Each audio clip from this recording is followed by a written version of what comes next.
Suponha que alguém lhe apresente um argumento. Você pensa e conclui que tal argumento é válido ou é forte. Mas será que, a partir disso, será que podemos concluir que o argumento é um bom argumento? Não, não podemos. Como assim, né? A ideia é essa, puxa, mas o argumento é válido, ou é forte, mas não é bom. Afinal, como se relacionam entre si tais conceitos? Argumento bom, válido, forte, fraco.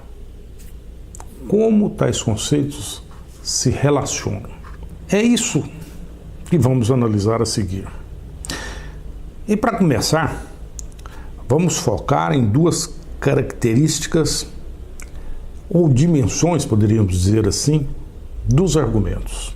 Veja, temos aqui nessa folha duas características importantes dos argumentos: a consequencialidade e a qualidade das premissas.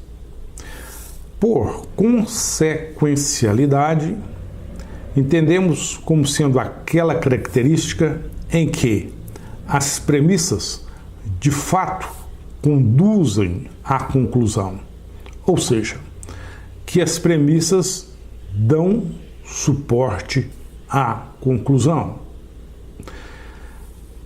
Essa característica nos diz que a implicação que é definida pelo argumento é uma implicação boa. Uma outra dimensão ou característica importante nos argumentos é essa: a qualidade das premissas.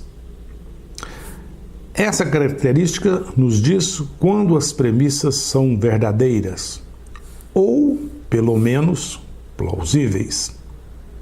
Ou seja, dado um argumento desse tipo, essa implicação, a qualidade das premissas foca na veracidade dessas premissas. E a consequencialidade foca na implicação, se a implicação é boa ou não. Portanto, consequencialidade e a qualidade das premissas são os dois testes que um argumento deve passar para ser bom. Entretanto, pode ocorrer que apenas uma dessas características é satisfeita. E nesse caso, evidentemente, que o argumento não é bom. Veja alguns exemplos. Temos aqui dois argumentos. O primeiro argumento é um argumento no qual a premissa é boa. E o segundo argumento é um argumento no qual a consequência é boa. Mas, por outro lado, no caso do primeiro argumento, a implicação não é boa. E, no caso do segundo argumento, as premissas são duvidosas. Vejamos os argumentos. O primeiro: todos os atos de um matador são atos de um assassino. Portanto, os soldados que matam numa batalha são assassinos. Observe que, nesse caso, temos uma premissa, digamos, boa, uma premissa que é plausível. No entanto, essa implicação não estabelece consequência, porque numa batalha, os atos de um soldado não necessariamente são atos de assassinos. Portanto, esse é um argumento que contempla a qualidade das premissas, mas não satisfaz a consequencialidade. Esse outro argumento nos diz o seguinte: se houver uma guerra nuclear, a civilização será destruída. haverá uma guerra nuclear. Portanto, a civilização será destruída por uma guerra nuclear. Esse argumento, através desse portanto, estabelece de fato uma consequência. Ele atende à característica da consequencialidade. Por quê? Porque se essas premissas forem de fato verdadeiras, teremos essa conclusão. No entanto, as premissas são premissas duvidosas. E esse é um argumento que não satisfaz, então, a qualidade das premissas. Quando eu estudei essas coisas pela primeira vez, senti a necessidade de um esquema, um desenho que relacionasse todas as classificações a respeito dos argumentos. Olha, temos argumentos bons, válidos, fortes, fracos. Pode ser válido, mas não ser bom. Se é fraco, evidentemente que é ruim. Mas como relacionar todas essas coisas? O esquema apresentado a seguir é uma ilustração de tal fato.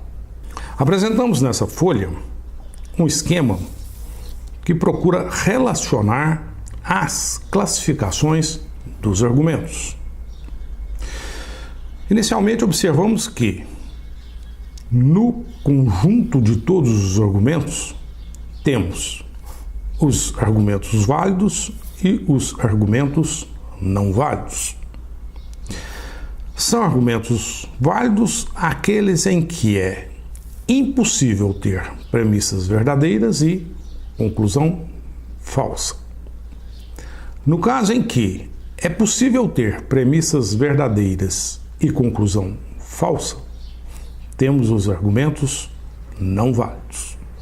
Evidentemente que tal classificação, a classificação que leva em conta a validade dos argumentos, divide o conjunto de todos os argumentos em duas partes: os argumentos válidos e os não válidos. Dessa parte, no conjunto dos argumentos válidos, temos duas possibilidades.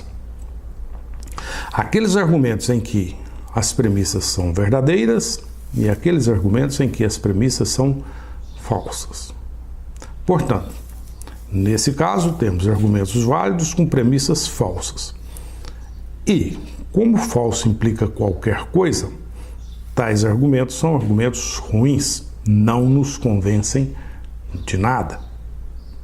Por outro lado, se temos um argumento válido e a premissa é verdadeira, boa chance de termos argumentos bons.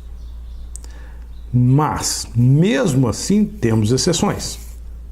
Temos casos de argumentos válidos com premissas verdadeiras, mas que mesmo assim não são bons. É o caso daqueles argumentos que não nos convencem de nada.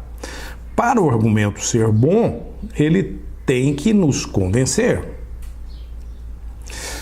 Desse lado, no conjunto dos argumentos não válidos, fazemos uma classificação dos argumentos que vai dos argumentos mais fortes até os argumentos mais fracos. Quem são os argumentos mais fortes? São aqueles argumentos em que é raro ter premissa verdadeira e conclusão falsa. Mas, se for frequente ter premissa verdadeira e conclusão falsa, então temos os argumentos fracos. Observe que, mesmo sendo raro ter premissa verdadeira e conclusão falsa, ser raro não significa ser impossível. Portanto, mesmo sendo forte, é possível ter premissa verdadeira e conclusão falsa. Por isso é que estamos no contexto aqui dos argumentos não válidos. Ou seja, tais caracterizações não têm sentido para argumentos válidos. No caso em que temos argumentos não válidos e que os argumentos são fortes, se as premissas são verdadeiras, temos boa chance de termos argumentos bons. Ou seja, argumento não é válido, no entanto, ele é forte e, além disso, a premissa é verdadeira. Olha, boa chance de, ali naquele caso, a gente tenha um argumento bom. Entretanto, mesmo assim, temos exceções. Por quê? De novo, para um argumento ser bom, ele tem que nos convencer. E é possível encontrar argumentos não válidos, que são fortes, com premissas verdadeiras, mas que não nos convencem de nada. E nesse caso, temos argumentos que não são bons. Conclusão dessa história toda. Olha, preste atenção. Só os argumentos inválidos, não válidos, é que se classificam numa escala que vai dos muito fortes aos fracos. E além disso, todos os argumentos fracos são evidentemente ruins. E além disso, todos os argumentos válidos, mas que possuem premissas falsas, também são ruins. E, finalmente, preste atenção, nem todos os argumentos válidos ou fortes são bons.